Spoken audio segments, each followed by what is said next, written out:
Hello friends, good morning and welcome to my YouTube channel study for job. যারা তোমরা সরকারি চাকরির জন্য প্রিপারেশন নিচ্ছ তাদের জন্য একটা গুড নিউজ এই ভিডিওর মাধ্যমে তোমাদেরকে দিতে চাই।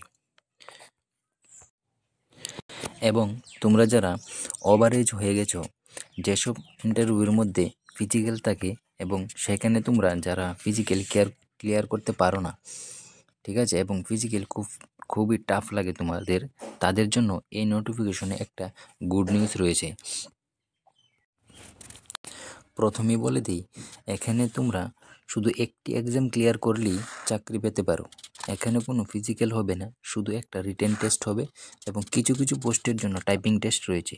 সবগুলি পোস্টের জন্য কিন্তু টাইপিং টেস্ট লাগবে না, ঠিক আছে।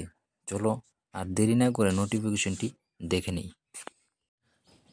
থাম্বনেল দেখে তোমরা বুঝতেই পারছো যে এটা এসএসসি স্টাফ সিলেকশন পোস্টের জন্য ফেজ 12-এর জন্য নোটিফিকেশনটা বের হয়েছে। যারা তোমরা এই এক্সামের জন্য প্রিপারেশন নিতে চাও বা তোমরা অ্যাপ্লাই করতে চাও, তাদের জন্য বলে দিচ্ছি যে ওপেনিং ডেট কবে থেকে শুরু হচ্ছে। এখানে দেখো অ্যাপ্লাই ডেট শুরু হচ্ছে 26/2/2024, মানে কাল থেকেই তোমাদের অনলাইন অ্যাপ্লাই ডেট শুরু হয়ে গেছে এবং ক্লোজিং ডেট হচ্ছে 18/3/2024। এখানে তোমাদের যে এক্সাম ডেট সিবিটি টেস্টের ডেটও তোমাদের দিয়ে দেওয়া হয়েছে। এখানে দেখো 6 থেকে 8 মে পর্যন্ত তোমাদের সিবিটি এক্সাম চলবে। এখানে তোমরা দেখতে পাচ্ছ খুব কম সময়ের মধ্যে তোমাদের সিবিটি টেস্ট হয়ে যাচ্ছে, কেননা এখানে তোমাদের কম্পিটিশন খুবই কম। অন্য এক্সামে তোমরা দেখতে পাচ্ছ যেমন এসএসসি জিডিতে দেখা যায় 1 মাস পর্যন্ত তোমাদের এক্সাম চলে, কিন্তু এখানে কিন্তু মাত্র 3 দিনের মধ্যে তোমাদের এক্সাম শেষ হয়ে যাবে। তো তোমরা বুঝতে পারছো কম্পিটিশন অনেকটাই কম। এখানে তোমরা একটু চেষ্টা করলে তোমরা জবটা পেয়ে যেতে পারো। আর নোটিফিকেশনের মধ্যে কী কী আছে চলো আমরা বাকিগুলো দেখে নিই। নোটিফিকেশনে যখন তোমরা নিচের দিকে যাবে তখনই তোমাদের বাকি ডিটেলসগুলি দেখতে পারবে। দেখো নিচের দিকে গিয়ে দেখো এখানে এজ লিমিট দেওয়া আছে, ঠিক আছে। প্রতিটি পোস্টের জন্য আলাদা আলাদা তোমাদের এজ লিমিট দেওয়া থাকবে। দেখো এখানে কিছু পোস্টের জন্য 18 থেকে 25 বছরের এজ লিমিট দেওয়া আছে। সেখানে তোমরা এসসি এসটি যারা আছো তারা এবং ওবিসি 3 বছর এবং এসসি এসটি 5 বছর অ্যাড করে নিবে, তাহলে তোমার 18 থেকে 25 বছর তোমরা এখানে অ্যাপ্লাই করতে পারবে। আবার কিছু পোস্টের জন্য আছে, দেখো কিছু পোস্টের জন্য আবার 18 থেকে 27 বছর, এখানে দেখো 18 থেকে 28 বছর। এরকমভাবে প্রতিটি পোস্টের জন্য আলাদা আলাদা বয়স তোমাদের দেওয়া আছে এবং কবে থেকে তোমরা অ্যাপ্লাই করতে পারবে সেই ডেটগুলো তোমাদের দেওয়া আছে। দেখো 2/1/1999 থেকে 1/1/2006 পর্যন্ত তোমরা এখানে অ্যাপ্লাই করতে পারবে।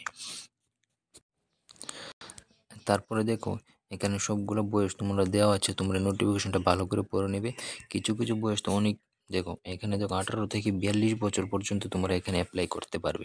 তার মধ্যে আবার এসসি এসটি ওবিসি তারা তো আবার 5 বছর এবং 3 বছর রিল্যাক্সেশন তোমরা পেয়েই যাবে। তারপরে আরও নিচে যাবে। তারপরে এখানে দেখো বলেছিলাম যে যারা এসসি এসটি আছে তাদের জন্য তো 5 বছর এবং 3 বছর, এখানে ওবিসির জন্য 3 বছর, পিডাব্লিউডি তাদের জন্য 10 বছর, এরকমভাবে রিল্যাক্সেশন তো দেওয়া আছেই।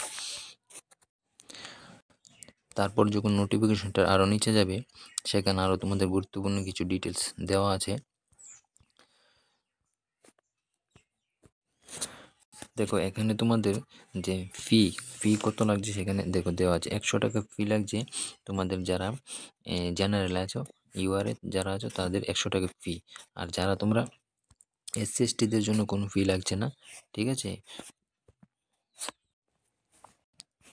যখন আরও নিচে যাবে এখন দেখতে পারবে যে তোমাদের এক্সাম সেন্টার, যারা তোমার ত্রিপুরা থেকে অ্যাপ্লাই করবে তারা কিন্তু খুব সহজে মানে ত্রিপুরাতে এক্সাম দিতে পারবে। যেমন আগরতলাতে তোমাদের এক্সামটা হবে। দেখো সিবিটি এক্সাম কোথায় হবে, দেখো এই দেখো ত্রিপুরার স্টুডেন্টের জন্য আগরতলাতেই এক্সাম সেন্টার পড়ছে, ঠিক আছে। তো তোমাদের বাইরে কোনো এক্সাম দিতে যেতে হবে না, আগরতলাতেই এক্সাম দিতে পারবে। তারপরে দেখো নেক্সট আর কি আছে, দেখো নেক্সট রয়েছে যে এক্সামের মধ্যে কোন কোন সাবজেক্টগুলোর থাকবে, কত নম্বর এক্সাম হবে। দেখো এখানে দেওয়া আছে নাম্বার দেওয়া আছে জেনারেল ইন্টেলিজেন্স, মানে তোমাদের রিজনিং এবং জেনারেল অ্যাওয়ারনেস তারপর হচ্ছে ম্যাথ, কোয়ান্টিটিভ, তারপরে রয়েছে ইংলিশ। প্রতিটা যে কোশ্চেন থাকবে 25টা করে কোশ্চেন থাকবে, টোটাল 100টা কোশ্চেন থাকবে, ঠিক আছে। সেখানে তোমাদের প্রতিটা কোশ্চেনের মধ্যে 2 করে মার্ক থাকবে, মানে 25টা কোশ্চেনের মধ্যে 50 মার্ক থাকবে। টোটাল তোমাদের 200 নাম্বার এক্সাম হতে যাচ্ছে। টোটাল তোমাদের 200 নাম্বার এক্সাম এবং তোমাদের যে এক্সামের যে টাইমটা, ডিউরেশনটা সেখানে থাকছে মাত্র 60 মিনিট, ঠিক আছে। শুধু 1 ঘন্টার মধ্যে তোমাদের 200 নাম্বার আনসার করতে হবে। এবং তোমাদের যে নেগেটিভ মার্কটা কিন্তু একটু বেশি থাকবে। তোমরা যদি 2টা কোশ্চেন ভুল করো তাহলে তোমাদের 1 নাম্বার কেটে নেওয়া হবে। এবং সেখানের মধ্যে দেখো 0.50 তোমাদের নেগেটিভ মার্কিং থাকবে। তারপরে নেক্সট তোমাদের যেই বিষয়টা সবচেয়ে গুরুত্বপূর্ণ সেটা হচ্ছে তোমাদের কোয়ালিফিকেশন এবং যে এক্সামটা, ঠিক আছে।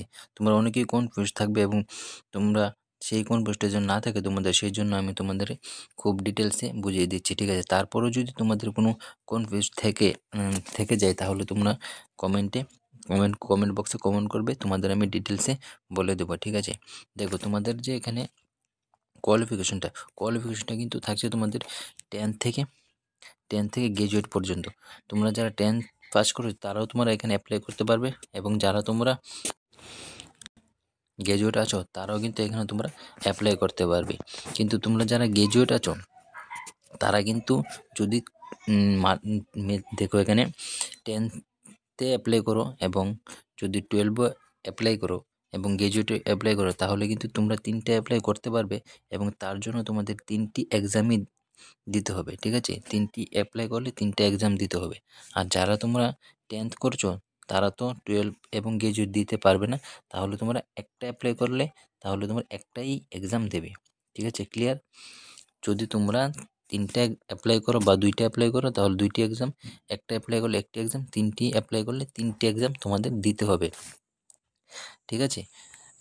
দেখো তোমাদের এখানে 10th জন্য যে সিলেবাসটা এখানে দেওয়া আছে, সিলেবাস সেমই থাকবে, কিন্তু তোমরা যদি 10 থেকে 12 যাও তাহলে তোমার সিলেবাসটা একটু বেড়ে যাবে, ঠিক আছে। দেখো এটা হচ্ছে 10th দেওয়া আছে। তারপর দেখো এখানে 10+2 দেওয়া আছে, তোমাদের এখানে একটু সিলেবাসটা একটু বেড়ে যাবে, ঠিক আছে। সেমই থাকবে এক্সাম প্যাটার্ন, কিন্তু সিলেবাসটা একটু বেড়ে যাবে। তারপরে দেখো গ্রাজুয়েট লেভেল একটু টাফ হবে আর কি। তোমাদের যে এক্সামটা 10 থেকে 12 একটু টাফ, 12 থেকে গ্রাজুয়েট আর একটু টাফ, এরকমভাবে হবে, ঠিক আছে। তোমরা যারা বুঝতে পারো না, আশা করি তোমরা সবাই বুঝে গেছো। আর যদি তোমরা তারপরও কোনো কনফিউজ থাকে তাহলে আমরা কমেন্ট বক্সে কমেন্ট করবে, তোমাদেরকে আমি বলে দেবো। তারপরে নোটিফিকেশন আর এরকম তোমাদের ইম্পর্টেন্ট কিছু নেই। বাকি যারা তোমরা নোটিফিকেশনটা পেতে চাও বা সম্পূর্ণ নোটিফিকেশনটা দেখতে চাও তাহলে তোমরা আমার টেলিগ্রাম চ্যানেল থেকে নোটিফিকেশনটা ডাউনলোড করে নিতে পারবে, যেটা ভিডিওর নিচে লিঙ্ক দেওয়া থাকবে, সেখানে গিয়ে ডাউনলোড করতে পারবে, ঠিক আছে। আর এরকম আরও ভিডিও, যেমন জবের ক্ষেত্রে কোনো ভিডিও পেতে চাও তাহলে প্লিজ সবাই তোমরা আমার ইউটিউব চ্যানেলটাকে সাবস্ক্রাইব করবে, যার নাম হচ্ছে স্টাডি ফর জব। সবাইকে থ্যাংক ইউ।